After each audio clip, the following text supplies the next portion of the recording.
Hello, I am Bentham and welcome back to Factorio Railworld, where we are not building that much in terms of rails. In fact, I don't think we do any work on the rails today. But anyway, the first thing I do is have a look at circuit production. I find that the copper supplying to it doesn't seem to be flowing as well as normal. You can see there's a few gaps in the line, which isn't usual.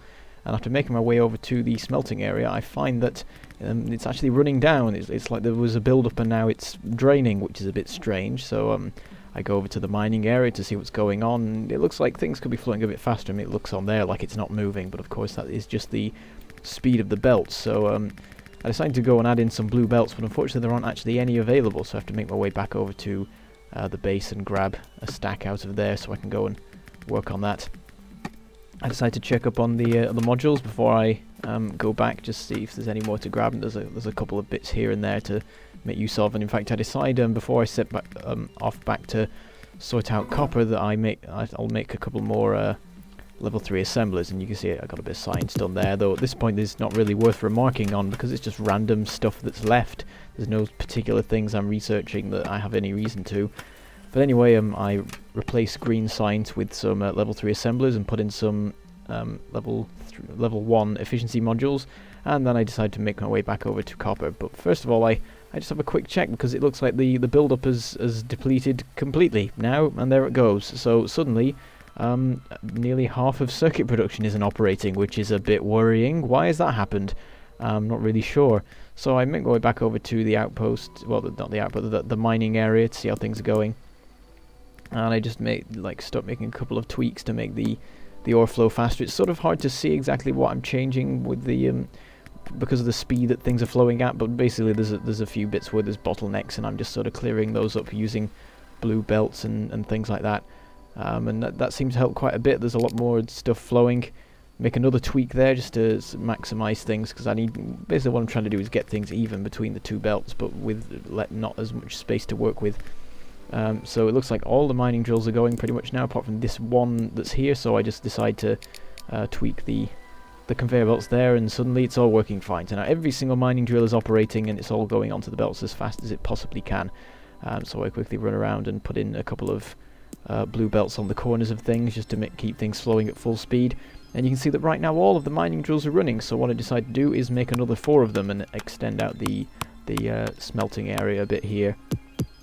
And hopefully that will help to fix whatever problem has occurred with the copper. I'm really not sure what happened, to be honest, because I don't think that much changed in last episode.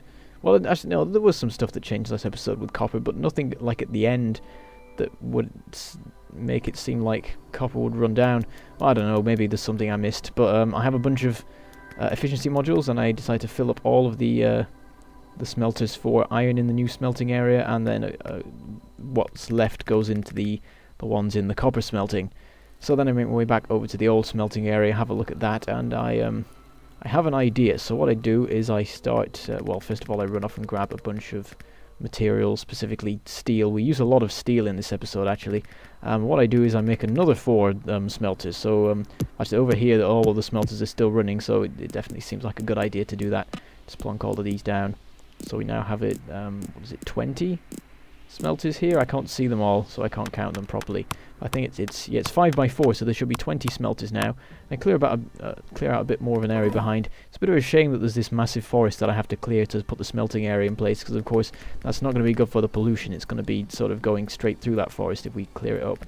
But what I'm doing now is I'm cleaning out this area and taking everything off the belts and deconstructing it all. Yes, the time has finally come. I've kept saying that this was a temporary structure, and now finally I'm actually deconstructing it all. So I'm just clearing away all of the smelters and the inserters, the conveyor belts, and from now on all of the copper smelting will occur in the new smelting area. If that gets to full capacity, then we might construct a new smelting area, but apart from that, that is now the one and only place where copper is smelted. Everything relies on there. So of course what I need to do is put in a lot more blue belts for it to because I've just suddenly sort of shifted all of the weight, all the remaining weight onto this system, so we need to put a few blue belts in around the place just to make sure that everything continues to run as fast as it can.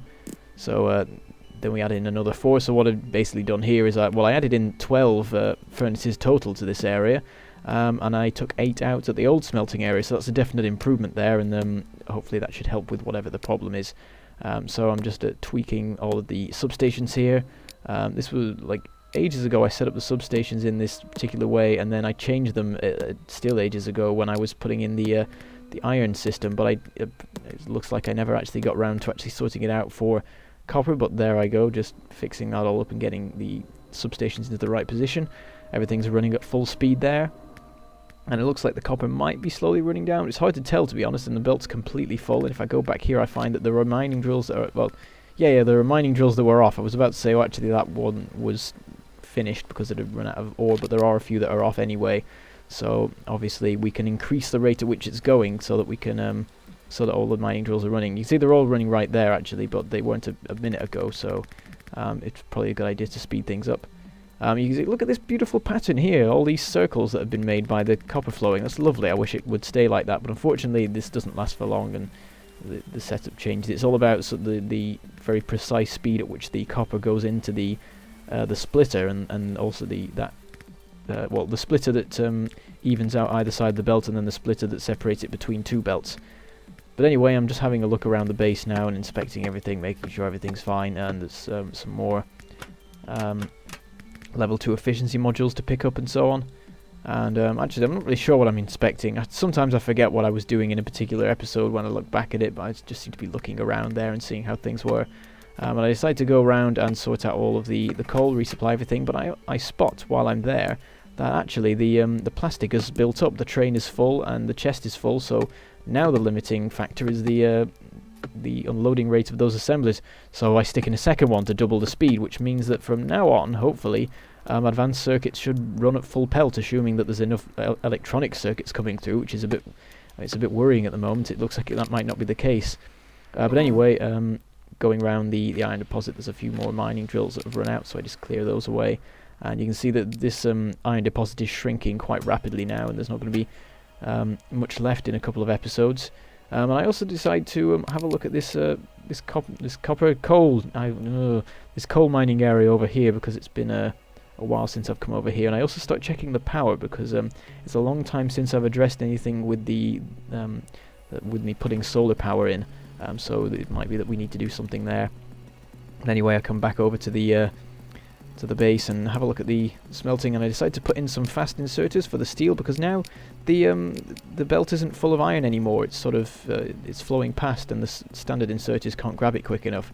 And what that means is we can take away some of the furnaces, which I just did. I took away 2 of the old steel ones, and that should help, I suppose. Well, they're no longer necessary is the thing, because the iron flow is dropping in that place, because the well, anyway, we'll forget about that.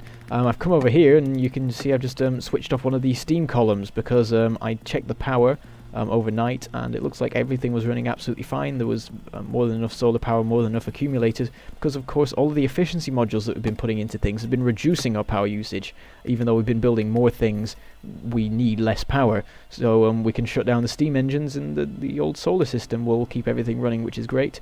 Anyway, going back over to copper, you can see that some of these smelters are not running at full, well, not always running anymore, which is interesting.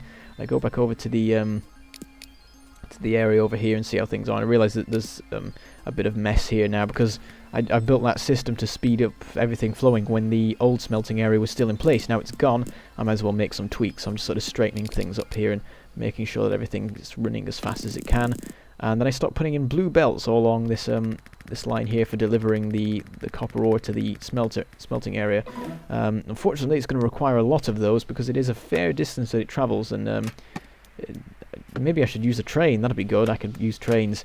I think that's definitely what I'm going to be doing next episode, by the way. Next episode, there's going to be some train stuff going on. But anyway, I went back home, grabbed some fast belts, and I've spotted that there's a bit of a problem with the what do you call them? The advanced circuits. The copper wire isn't getting to them all quick enough. So what I do is I get a bunch of blue belts and put those along there, which means that the copper wire is flowing fast enough for the advanced circuits, because I knew that there was enough being made. It just wasn't getting down the belt quick enough to actually supply all of the assemblies. Anyway, running back down to the copper, you can see that lovely pattern that was there before is gone now. It was all just sort of a really uneven sort of thing going on. But anyway, I'm putting in these blue belts all the way along here, all the way down to the smelting area, and then replacing splitters and the underground belts as well to get them going as fast as possible. Basically, I just needed it to be going to be blue all the way up to the splitter, because once it got to there, the belts didn't need to be as fast anymore. So that should have things flowing as fast as they possibly can be, and hopefully they will now run down, but well, not too fast because that would be bad, but we want them to run down a bit just because that's better or something. And you can see I put some more blue belts in around the place just to keep things going as fast as possible. Now this system's supporting all of copper production. We want to make sure that there's blue belts where they're needed, and there you can see that the ore is flowing down. It's flowing up down a bit too fast, to be honest. And you can see over here it's going super fast now, and it's lost its nice circle pattern. It's just straight lines, which isn't good actually, because the point of that splitter that was there was to even out either side, and it's done the complete opposite. But anyway, I decided to switch off these steel smelters over here because the iron supply is continuing to drop from that mining outpost, and soon enough it's going to be dying pretty much, so we're going to phase that out and phase in the new one. We'll continue with the process because we've been doing that for quite a while. I was about to take out the the coal loading system there until I realised that the steel production actually does still use those, so I've left that in for now, and later on I'll be deconstructing that. Check up on the iron miners and everything's running fine there, and then it's time to go work on something. Oh wait, no, there's been an alien attack. Okay, so we run down to the main production line where there was an apparent attack, and you can see it nearly took out the turret that's there, which is a very big worry. There's just a couple of dead biters around. There's no damage though, so that's alright. I resupply the guns, have a check on the other ones as well. And I'm not really sure what happened there. I have a look at the map, and the pollution is nowhere near any bases apart from that worm base that's been there forever. We need to deal with that soon. So it's a bit confusing as to where they've come from, really, but I decided the best course of action is to put some more guns in and around the place, which I'll do in a minute. But also what I decided to do is well, finally take out that worm base in case that had anything to do with it. So what I do is I build myself some basic modular armor. You can see it's going in the bar there, and there it goes. So we swap that in for our old armor, and we now have capacity for some modules, which can make us into a much better fighter, because basically I don't stand a chance against the worms even now, I think. But if I get this and get some shields going, then I'm definitely going to be able to actually deal with them. So what I start doing is making some modules. I start with some Mark 1 energy shields. I have to grab a bunch of materials for that. It uses up a ton of steel and advanced circuits and like processing units and all sorts of stuff like that to make all these things. So I spend a lot of time just stood on belts hoovering up everything that comes along them, including batteries, because of course we need to make some of those as well. So I start crafting some of them, Mark 1 batteries. Making tons and tons of them, because of course what I want to do really is make some Mark 2s, because the Mark 1s are rubbish and the Mark 2s are just straight up better than them, and seeing as I can make them I might as well, though they do need processing units. So what I do is I start sort of stealing them from the line over here. But the thing is, at the moment, because the copper supply is down for whatever reason, it means that the circuit supply is down, and that means that the processing unit supply is down. Only one of the assemblers is running, and it's not running as fast as it could be, which is annoying, because now I want processing units, and they've all, like any that have been produced in the past, have been taken up and turned into efficiency modules, which of course is still good, but right now I want module parts. I want to make my power suit and so on. You see I'm crafting in the bottom now a bunch of solar panels. So basically the way I'm going to do it, I'm going to have 5 even solar panels along the bottom, a square of 4 shields, and then 2 batteries, and that'll be my setup for taking out the worms. I just need a bit of defense so that I have time to actually kill them. So you can see I'm just taking stuff out the chest, because that's what I did. I set up a smart inserter to steal all of the processing units that go along there now, which does mean that level 2 modules are shut down for a while, but I'll just have to deal with that, and it's not too bad. You see I've got some there, and I put those into the labs, which is probably a bad idea, because now I don't have any level 2 efficiency modules, and I'm not going to get any more for a while. I might take them back out of the labs, because the labs aren't on half the time. I should probably put them in the oil production area really, but I always forget to actually take some over there. But anyway, you can see I'm crafting a bunch more energy shields and so on, and batteries and such. And it's taking a while to get up what I need to actually make the level 2 stuff, because of course I need the processing units. I've got 8 in my inventory right now. I used 5 to make the solar panels, which is annoying because it means it's going to take a while longer to get things. And what I decided to do is empty all of these circuits that I have just into the 2 processing unit assemblers so that I can get them produced a bit quicker. You see there I put in the solar panels into the suit. ready to charge whatever else I put in there. And I think, I don't know what I was crafting there. That was, oh, yeah, there. That was the first Mark II energy shield. So that goes into there, and that starts charging the purple bar along the bottom. And then we get some more processing units, and they're just slowly accumulating. We're up to 8 there, 9, and then here comes the 10th one. There we go. So we can make our second energy shield, and after that we've got some more batteries queued up. We want to, well, what I do is I empty a bunch of the batteries into my into the suit, and then I realise that there's not really any point, because before I do any actual battling, I'm going to be taking those out and putting in the proper ones. So there's not really any point in messing about with them. Anyway, while all that's going on, I get some turrets, start plonking them down along the line, just getting pairs of them going along the central line. Puts a bit of ammo in each. 25 this time. Previously it's always been 10, but I've got the ammo factory now, so I can make them a lot quicker. And then I put a couple just around the place. So one of them's in module production, one of them's in the inserter production for blue science, another one on blue science itself. There's already one on green science, and then I go over here and put one in this sort of specialist area that I've got sat around here. And that should be fine, and that should hopefully protect us much better from any future alien attacks. So of course, no actual damage was done, so the system did its job, but you know, the attacks will probably get worse if they actually continue to happen at all. I suppose they may not do. Resupplying on engines there. While I'm waiting for things to craft, it's a good time to just go around and check on what I need and check on all the supplies and stuff. And I decided to make a combat shotgun ready for when I start doing the research there. Have a check of what capsules I can make, and that's the system I need to set up. I need to get the destroyer capsules going. Of course, I don't have those researched yet, because you do need the alien research for that, but that should be coming soon enough. Anyway, we get some I don't know what happened there. I think we did some science. It's difficult to keep track, really. I sort of wander around doing stuff on and off. More shields are being made there. I think this is either the third or the fourth shield now, so we're getting there. But I decided to run off and deal with other things for a while, grab some steel while I'm on my way there. And I check up on the mining. Everything's running fine there. There's a couple of mining drills that are going to run out soon, but they haven't yet. Go over and grab a bit of coal. I also check on the power system, because it's the end of night, and that's the best time to check on how the power system is faring. And there's a lot of spare power in the accumulator, so it looks like we'll be able to switch off the steam engines as well, and the whole system will continue to run. Of course, it's bad to have no steam power whatsoever, because it is possible to have like a complete power failure in the middle of the night. I know they said power failure there. Oh dear. But anyway, what I do is I set up one single steam engine powered by one single boiler, which means that no matter what happens, we will always have that little bit of power. And then to make sure that that never runs out, I stick down a chest and then another inserter there, so that inserter will continually load that chest, and we'll end up with a buffer that completely fills that, and that should hopefully be enough to keep the system running for a very, very long time beyond the mining drills running out, and which gives me a chance to spot that they've run out. But anyway, I switched it for a steel chest, actually, so we can have a steel chest full of coal before we actually, we can have that much of a buffer, and I don't know how long it takes for that to run down, but probably a very long time, so we'll have a lot of warning before any power failure, like total power failure, occurs. Anyway, I had a quick check of oil. Everything seems to be running absolutely fine there. Actually, looking at it now, it seems like plastic is running down a bit again, but that's not much of a problem right now. Our problem is like electronic circuits rather than advanced circuits.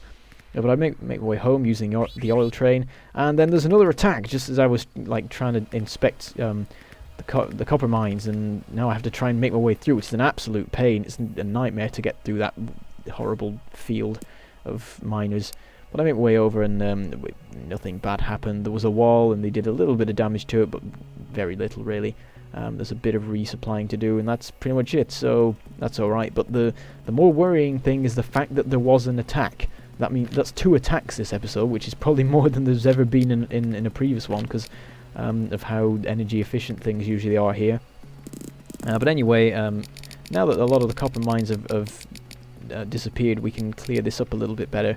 There we go. So just sort of getting rid of all this mess that's around, and I spot that actually there's a spot here that's not being mined, so I stick down a mining drill there to cover that.